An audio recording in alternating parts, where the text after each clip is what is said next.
Assessment involves many people. Who all is involved in assessment? Students are involved in assessment.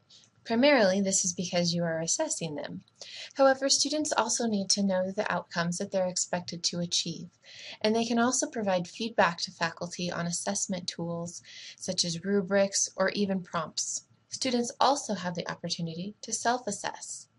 This is considered indirect evidence, but can also be a vital part of the assessment process. Faculty are a large group that have heavy involvement in assessment. First off, they're going to be the ones to develop the outcomes and design the curriculum around them. They're going to determine where to conduct assessment, establish benchmarks, and then conduct the assessment itself, measuring students' learning. They're going to provide feedback to the students and report the findings.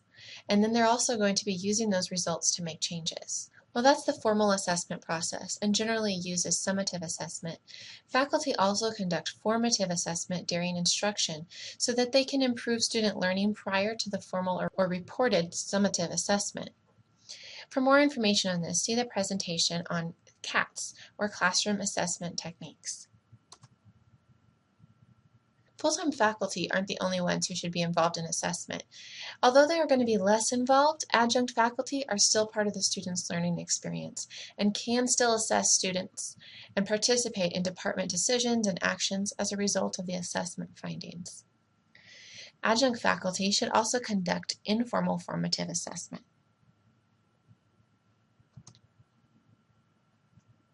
Administration is involved in assessment. They're the ones who are going to plan or oversee the assessment process, review the report and provide feedback to the faculty, communicate findings to the community, be that internally or externally, and also provide training for faculty and staff.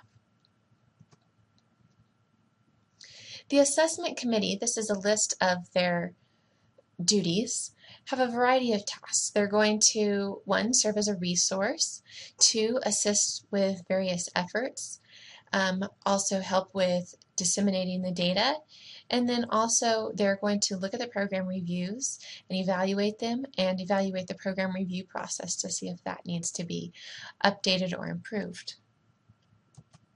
Overseeing the assessment committee is the Office of Institutional Research and Assessment.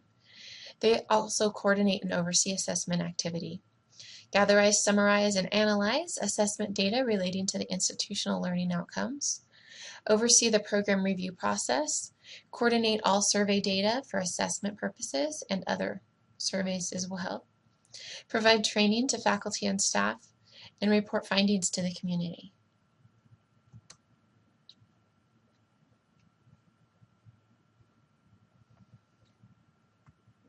Lastly, co-curricular areas are involved in assessment. Education is a holistic experience, and students learn outside of the classroom as well. In the co-curricular areas, instruction comes through student activities or involvements, or one-on-one through individual conversations with students. Especially around those activities or involvements, co-curricular areas can assess students' learning through surveys or other tools. They can also make changes based on their findings to the programs that they offer. Additionally, the co-curricular areas will share findings with the Office of Institutional Research and Assessment.